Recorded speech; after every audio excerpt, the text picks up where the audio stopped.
Hey everyone, before we dive into this wild story, please hit that subscribe button and join our channel for more crazy workplace tales. I started working at this tech startup about a year ago, excited for a fresh start. The office buzzed with energy, and I felt like I'd found my place. My role was challenging but fun, and I got along with most of my team. But there was this one colleague, Jake, who seemed off from day one. He'd give me weird looks, and I couldn't shake the feeling he didn't like me. I brushed it off, thinking maybe he was just shy or had a bad day. Little did I know, those looks were the start of something much bigger. I kept my head down, focused on my work, and tried to stay friendly. Jake, though, had other plans I was clueless about. Every day, I'd catch him whispering with others, glancing my way. It was subtle, but it started to nag at me. I'd wonder, what's his deal? But never confronted him. I didn't want to stir drama in a new job. Looking back, I wish I'd paid more attention to those early signs. Things escalated when I noticed people acting strange around me at work. They'd avoid eye contact or stop talking when I walked by. It was like I was suddenly an outsider in my own team. I couldn't figure out what had changed. I asked a close work friend, Sarah, if she'd noticed anything weird. She hesitated, then admitted she'd heard some odd things about me. Apparently, Jake was telling people I was slacking off and missing deadlines. This was news to me. I was hitting all my targets. I felt a knot in my stomach, but I didn't know how to handle it. Confronting Jake seemed risky. He was tight with some senior folks. I decided to keep quiet and just work harder to prove him wrong. But the whispers didn't stop, and the tension grew. I started doubting myself, wondering if I'd done something to deserve this. It was exhausting, trying to stay positive while feeling watched. One day, I overheard Jake talking to a group in the break room. He was saying I'd messed up a big project, which was a total lie. I was fuming but stayed calm and walked away. I didn't want to cause a scene and look unprofessional. Still, it stung to hear him spread such blatant falsehoods. I started documenting my work meticulously, just in case. I also confided in Sarah, who was shocked but not surprised. She said Jake had a history of stirring drama to climb the ladder. I felt betrayed, not just by Jake but by the others who believed him. Why didn't anyone ask me directly? The office vibe was turning toxic, and I dreaded going to work. I thought about quitting, but I loved my job and didn't want to give up. I just wished someone higher up would notice what was happening. Little did I know, someone already had. Our company founder, Mark, was a hands-on guy, always chatting with the team. He had this knack for making everyone feel valued, which I admired. I'd only spoken to him a few times, but he seemed fair. One afternoon, he called me into his office out of the blue. My heart sank. I thought I was in trouble. When I sat down, Mark looked serious but not angry. He asked how I was settling in and if I'd noticed any issues. I was nervous but honest, mentioning the weird tension without naming Jake. Mark nodded, like he already knew something. He didn't push for details, just thanked me for my hard work. I left his office confused but hopeful. Had someone else noticed Jake's behavior? I couldn't shake the feeling that Mark was onto something. That meeting stuck with me, and I kept wondering what he was planning. The next week, things got weirder. Jake started acting overly nice to me, which was unsettling. He'd compliment my work in front of others, but it felt fake. I didn't trust him, and my gut told me he was covering something up. Meanwhile, the rumors didn't stop. They got worse. Now people were saying I was bad-mouthing the team behind their backs. I was furious but kept my cool, focusing on my projects. Sarah told me she'd overheard Jake talking to a manager, spinning more lies. I felt trapped, like no matter what I did, Jake's stories were sticking. I started to wonder if I should just confront him and clear the air. But before I could decide, something unexpected happened. Mark sent out a company-wide email about a team meeting. The subject line was vague, but it felt important. I had no idea what was coming. The day of the meeting, The office was buzzing with curiosity. We all gathered in the conference room, and Mark stood at the front. He started by talking about our company values: trust, respect, and integrity. Then he said something that made my jaw drop. He'd been hearing rumors about team members and wanted to address them head-on. My heart raced. Did he know about Jake? Mark didn't name names but said he'd been observing the team closely.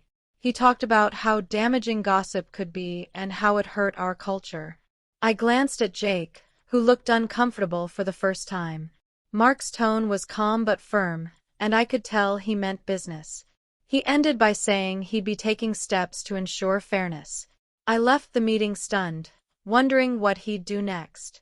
After the meeting, Jake's behavior changed.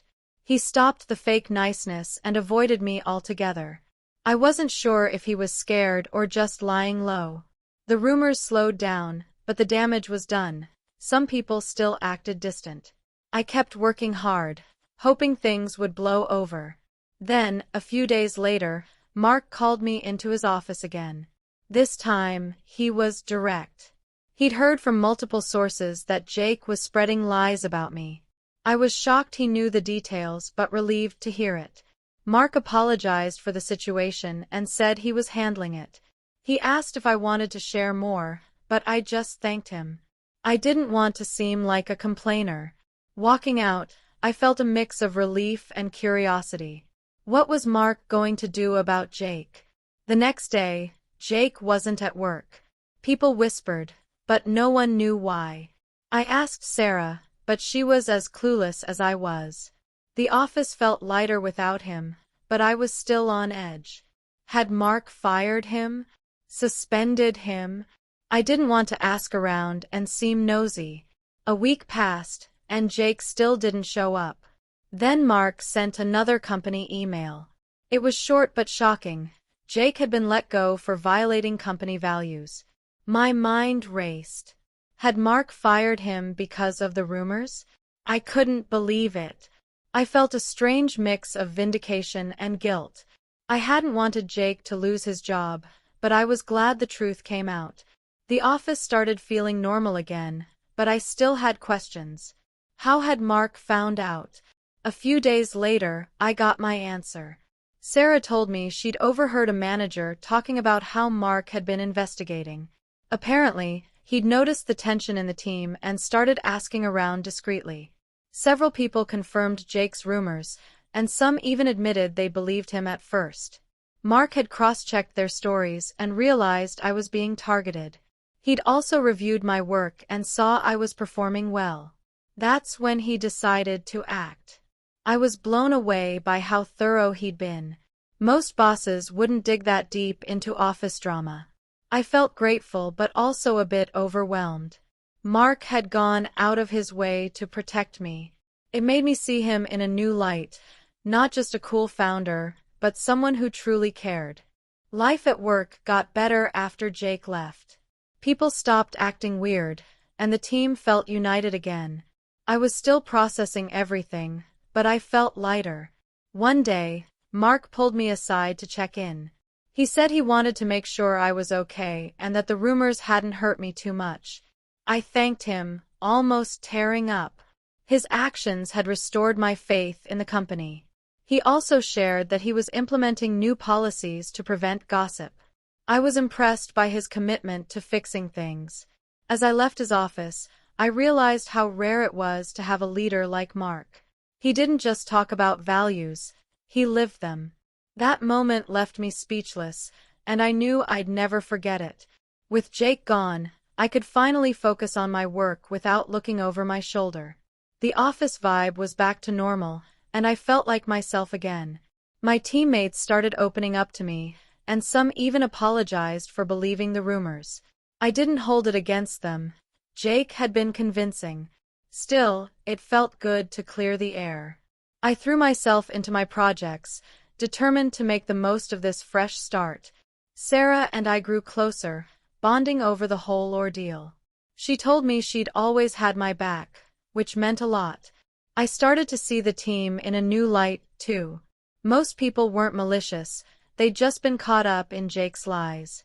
It made me appreciate the ones who stood by me. Work became fun again, and I was grateful for that. Mark's actions didn't just fix my situation, they changed the whole company. He rolled out a new open-door policy, encouraging us to speak up about issues. He also started regular team-building activities to strengthen our bond. I could tell he was serious about preventing drama. It wasn't just talk. He followed through with real changes. I noticed people were more open and less cliquey. Even the managers seemed more approachable. I felt proud to work for a company that took this stuff seriously. Mark's leadership made me want to stay long-term. I started thinking about my future there, maybe even aiming for a promotion. The whole experience had been a roller coaster, but it taught me a lot. I was stronger for it, and I owed that to Mark. One day, I decided to thank Mark properly. I sent him an email, keeping it professional but heartfelt. I told him how much his actions meant to me and how they'd restored my trust. He replied quickly, saying he was just doing his job as a leader. But to me, it was more than that. He'd gone above and beyond. I saved that email, a reminder of what a good boss looks like. I also started speaking up more in meetings, feeling more confident. The team noticed, and I got positive feedback on my ideas. It was like the rumors had never happened. I realized how much Jake's lies had held me back. Now I was free to be myself at work. That feeling was priceless, and I'd never take it for granted. Looking back, I learned a lot from the whole mess. I realized how important it is to trust your gut when something feels off. I also learned not to let rumors define me. Jake's lies could have ruined my reputation, but I kept doing my best. That resilience paid off. I also saw how a good leader can make or break a workplace. Mark's actions showed me what real leadership looks like. I started paying more attention to how I treated others, too. I didn't want to be like Jake, stirring drama for no reason. Instead, I focused on building people up. The experience made me a better teammate and a better person. It wasn't easy, but it shaped me in ways I didn't expect. The company kept growing, and so did I. I took on bigger projects and got recognized for my work. Mark even gave me a shout-out in a team meeting, which felt amazing. I wasn't just surviving anymore, I was thriving. The rumors were a distant memory, and I felt like I belonged. My confidence grew, and I started mentoring new hires. I wanted to help them avoid the kind of drama I'd faced. Sarah and I became a strong duo, always supporting each other. The office was a different place now, thanks to Mark's changes. I felt lucky to be part of it. Every day, I walked into work with a smile. The experience had tested me, but it also showed me what I was capable of. One thing that stuck with me was how quickly rumors can spread. Jake's lies had snowballed because no one questioned them at first. It made me think about how I react to gossip. I decided to always check the facts before believing anything. I also started calling out bad behavior in a respectful way. If I heard someone spreading rumors, I'd gently push back. It wasn't easy, but it felt right. I wanted to contribute to a positive workplace. Mark's example inspired me to step up, not just for myself but for the team. I wasn't perfect, but I was trying. The whole ordeal taught me to be proactive, not passive. It was a lesson I'd carry with me forever. As time went on, I heard bits and pieces about what happened to Jake. Apparently, he'd tried to spin more lies at his next job but got caught again. I felt a little bad for him, but he'd made his choices. I focused on my own path, grateful for the second chance I'd gotten. Work became my happy place, where I could grow and contribute. I even started a small mentorship group with Sarah to help new employees settle in. We shared tips on navigating office dynamics and staying true to yourself. It felt good to give back. Mark supported the idea, which made it even better. I realized I wasn't just a victim of Jake's rumors, I was a survivor who'd come out stronger. The company's culture kept improving, and I could see Mark's influence everywhere. He'd check in with the team regularly, making sure everyone felt heard. It wasn't just lip service. He really listened. I started to see him as a mentor, not just a boss. I'd ask him for advice on projects, and he always made time. His door was truly open, just like he'd promised. I felt valued, and so did my teammates. We were all working toward the same goal now. The drama with Jake felt like a distant nightmare. I was proud of how far we'd come as a team. Mark's leadership had turned things around, and I was grateful to be part of it. One day, I was invited to a leadership training session Mark was hosting. It was a big deal.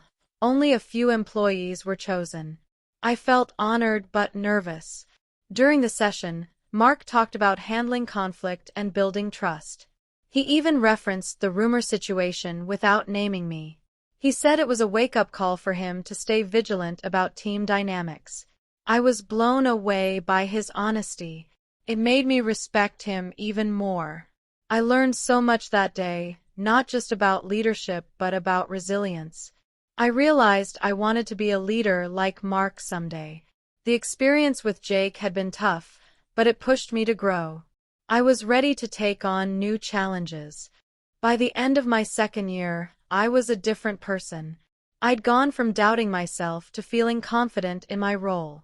The rumors were a distant memory, and I'd built strong relationships with my team. Mark's actions had set a standard for what I expected from a workplace. I knew I'd never settle for less again. I also realized how important it is to stand up for yourself. I hadn't confronted Jake, but I'd stood my ground by doing good work. That was my way of fighting back. Looking back, I was proud of how I'd handled it. The whole ordeal left me speechless, not just because of Mark's actions, but because of what I'd learned about myself. As the company grew, so did my responsibilities. I was promoted to a team lead role, which felt surreal. I'd gone from being the target of rumors to leading projects. My team respected me, and I made sure to create a supportive environment. I never wanted anyone to feel the way I had. Mark continued to check in, offering guidance as I navigated my new role. I was grateful for his trust in me. The office was thriving, with new hires bringing fresh energy. We were all focused on collaboration, not competition.